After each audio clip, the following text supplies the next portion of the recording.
बच्चों, आज हम आपके सामने जो लेके आए हैं वो है संशोधन प्रक्रिया कि संविधान में हम किस प्रकार से संशोधन कर सकते हैं। संविधान में संशोधन की आवश्यकता कैसे पड़ी। एक देश की बदली हुई परिस्थितियों और आवश्यकता के अनुसार संविधान में संशोधन की आवश्यकता होती है। एक देश की बदली हुई परिस्थितियों और आवश्यकता के अनुसार संविधान में संशोधन की आवश्यकता होती है। कैसे होती है कि यदि हम देश में जैसे नया युग चालू होता है, नई जनरेशन आती है, नई टेक्नोलॉजी आती है, नई नई चीज़ें सामने आती है, नई परिस्थितियाँ सामने आती है, तो संविधान में संशोधन की आवश्यकता हो जाती है। यदि संविधान में संशोधन नहीं हो तो ऐसी स्थिति में देश में क्रांति होती है। यदि एक ही ढर्रे में सब कुछ चलता रहे तो वहाँ के व्यक्ति परेशान हो जाएंगे, कुछ नया नहीं हो पाएगा, तो वहाँ पर क्रांति होने की संभावनाएं ज़्यादा होगी। पंडित जवाहरलाल नेहरू के अनुसार, यद्यपि जहाँ तक संभव है हम इस संविधान को ठोस और स्थायी संविधान का रूप देना चाहते हैं। क्या कहा उन्होंने कि जहाँ तक संभव है हम इस संविधान को ठोस और स्थायी संविधान का रूप देना चाहते हैं। संविधान में कोई स्थायी तो नहीं होता, इसमें कुछ लचीलापन होना ही चाहिए। लचीलापन यानी कि कुछ न कुछ समय के अनुसार बदलाव आता रहना चाहिए। यदि आप इसे कठोर और स्थायी बनाते हैं तो आप एक राष्ट्र की प्रगति पर जीवित प्राणवत एवं शरीरधारी व्यक्तियों की प्रगति पर रोक लगा देते हैं। यदि हम नियम को फिक्स कर दें कि यही नियम लागू होगा, इसमें कभी कोई बदलाव नहीं होगा, तो यहाँ के जो नागरिक है वो परेशान हो जाएंगे। उस स्थायी स्थिति से वहाँ की राष्ट्र की जो प्रगति है वो रुक जाएगी। तो जो शरीरधारी व्यक्ति है वो जीवित प्राणवत जीवित तो रहेंगे, लेकिन उनमें कोई आगे बढ़ने की क्षमताएं नहीं रह जाएगी। तो इसीलिए कहा है जवाहरलाल नेहरू ने कि यद्यपि जहाँ तक संभव है हम इस संविधान को ठोस और स्थायी संविधान का रूप देना चाहते हैं। संविधान में कोई स्थायित्व नहीं होता, इसमें कुछ लचीलापन होना ही चाहिए। यदि आप इसे कठोर और स्थायी बनाते हैं तो आप एक राष्ट्र की प्रगति पर जीवित प्राणवत एवं शरीरधारी व्यक्तियों की प्रगति पर रोक लगा देते हैं। भारतीय संविधान में संशोधन की प्रक्रिया। भारतीय संविधान में संशोधन की प्रक्रिया का उल्लेख भाग 20 अनुच्छेद 368 में किया गया है। भारतीय संविधान में संशोधन की प्रक्रिया का उल्लेख कहाँ किया गया है? भाग 20 में अनुच्छेद 368 में। अनुच्छेद 368 में संशोधन करने की केवल 2 प्रक्रियाओं का उल्लेख है। 368 में कौन सा उल्लेख है? 2 प्रक्रियाओं का। पहली है संसद के दोनों सदनों के विशिष्ट बहुमत से हो, और दूसरा है संसद के दोनों सदनों के विशिष्ट बहुमत के साथ साथ आधे से अधिक राज्यों के विधानमंडल की सहमति से। ठीक है, 2 कौन सी प्रक्रियाएं बताइए? एक तो है संसद के दोनों सदनों के विशिष्ट बहुमत से, दूसरा है संसद के दोनों सदनों के विशिष्ट बहुमत के साथ साथ आधे से अधिक राज्यों के विधानमंडल की सहमति से। भारतीय संविधान में 3 प्रकार से संशोधन किया जा सकता है। भारतीय संविधान में 3 प्रकार से संशोधन किया जा सकता है। पहला है संसद के साधारण बहुमत से, दूसरा है संसद द्वारा अपने विशिष्ट बहुमत से, तीसरा है संसद के विशिष्ट बहुमत के साथ साथ आधे से अधिक राज्यों के विधानमंडल की सहमति से। तो जो संसद के साधारण बहुमत से जो संशोधन किया जा सकता है वो है अनुच्छेद 368 में, इसका उल्लेख नहीं है। ठीक है, अनुच्छेद 368 में उल्लेख नहीं है इसका।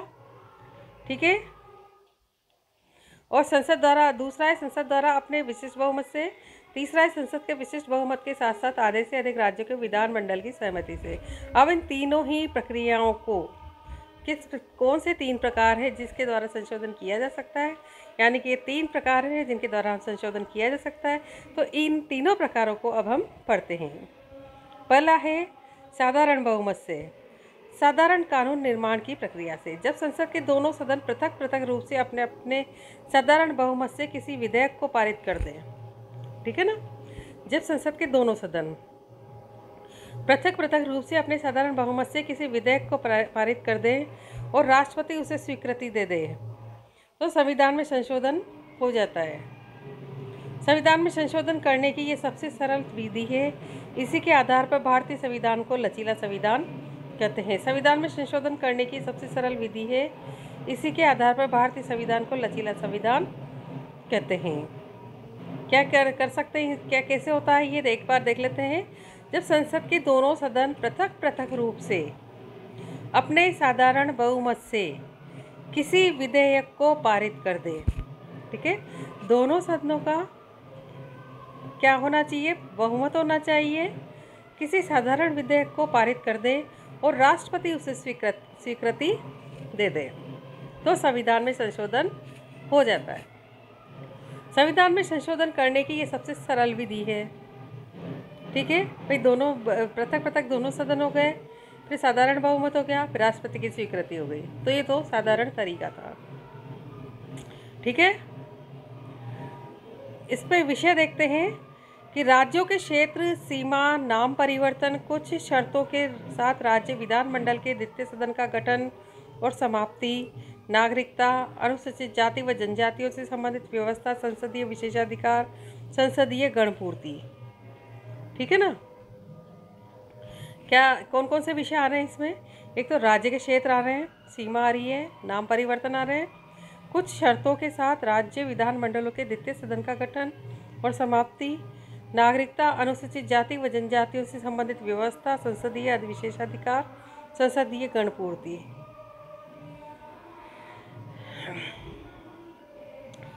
संसद के विशिष्ट बहुमत द्वारा संशोधन। भारतीय संविधान के कुछ उपबंधों में संसद अपने दोनों सदनों के पृथक पृथक रूप से अपने उपस्थित और मतदान में भाग लेने वाले सदस्यों के 2/3 बहुमत से प्रस्ताव पारित कर संशोधन कर सकती है। भारतीय संविधान के कुछ उपबंधों में संसद अपने दोनों सदनों में पृथक पृथक रूप से अपने उपस्थित और मतदान में भाग लेने वाले सदस्यों के 2/3 बहुमत से प्रस्ताव पारित कर संशोधन कर सकती है। उदाहरण जैसे मूल अधिकार, नीति निर्देशक तत्व। ठीक है, दोबारा देखते हैं इसे क्या है। संसद के विशिष्ट बहुमत द्वारा संशोधन।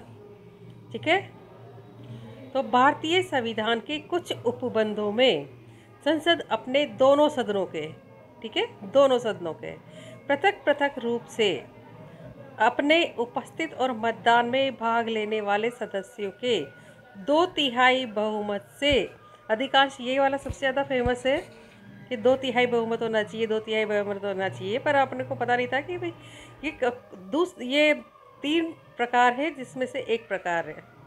ठीक है, तो अधिकांश यही फेमस है सबसे ज़्यादा कि 2/3 बहुमत होना चाहिए। जब भी किसी से पूछो तो वो यही जवाब देता है। लेकिन इसकी क्या प्रक्रिया है, कैसे संशोधन होता है वो देखो। भारतीय संविधान के कुछ उपबंधों में संसद अपने दोनों सदनों में पृथक पृथक रूप से अपने उपस्थित और मतदान में भाग लेने वाले सदस्यों के 2/3 बहुमत से प्रस्ताव पारित कर संशोधन कर सकती है। ठीक है, अब वो ऐसी कौन कौन सी चीज़ें हैं? मूल अधिकार और नीति निर्देशक तत्व।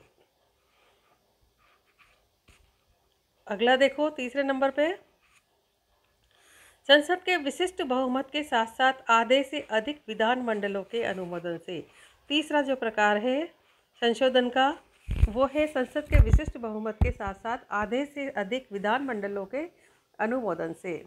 भारतीय संविधान के कुछ उपबंध ऐसे हैं जिनमें संशोधन करने के लिए संसद के दोनों सदनों में विधेयक को पृथक पृथक रूप से अपने उपस्थित और मतदान में भाग लेने वाले सदस्यों के 2/3 बहुमत के साथ साथ आधे से अधिक विधानमंडल के अनुमोदन की आवश्यकता होती है।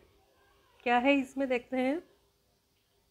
भारतीय संविधान के कुछ उपबंध ऐसे हैं जिनमें संशोधन करने के लिए संसद के दोनों सदनों में विधेयक को पृथक पृथक रूप से अपने उपस्थित और मतदान में भाग लेने वाले सदस्यों के 2/3 बहुमत के साथ साथ, यह ध्यान देना है कि 2/3 बहुमत के साथ साथ आधे से अधिक विधानमंडल के अनुमोदन की आवश्यकता होती है। क्या होती है? आधे से अधिक विधानमंडल के अनुमोदन की आवश्यकता होती है। ठीक है, इस पद्धति के आधार पर भारतीय संविधान को कठोर संविधान की श्रेणी में रखा जाता है।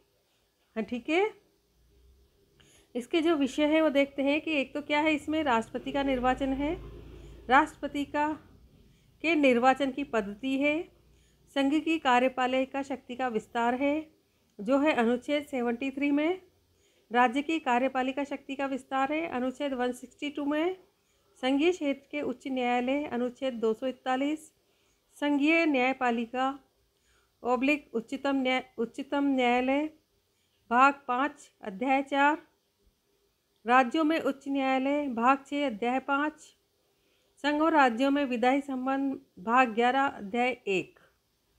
ठीक है, इतने इसके विषय हैं। उसके बाद इससे संबंधित कुछ आलोचनाएं भी हैं। पहली आलोचना तो ये है कि राज्य विधानमंडलों से पुष्टि के लिए समय सीमा निर्धारित नहीं है। दूसरी आलोचना है कि संशोधन विधेयक पर दोनों सदनों के मतभेद को दूर करने की व्यवस्था नहीं है। तीसरा है कि संविधान में संशोधन हेतु विधानमंडलों को पहल करने की शक्ति नहीं है। और चौथा है संविधान संशोधन विधेयक पर जनमत संग्रह की व्यवस्था का अभाव है। तो इतनी बातें हैं संविधान संशोधन को लेकर। 3 प्रकार हैं इसमें। अब आपको पता चल गया होगा कि कौन कौन से 3 प्रकार हैं और कौन कौन सी किस तरह की प्रक्रियाएं इसमें होती है। तो अगले वीडियो में फिर नई चीज़ लेके आपके सामने आएंगे। तब तक के लिए हमारे चैनल को लाइक, शेयर और सब्सक्राइब करें। धन्यवाद। जय हिंद, जय भारत।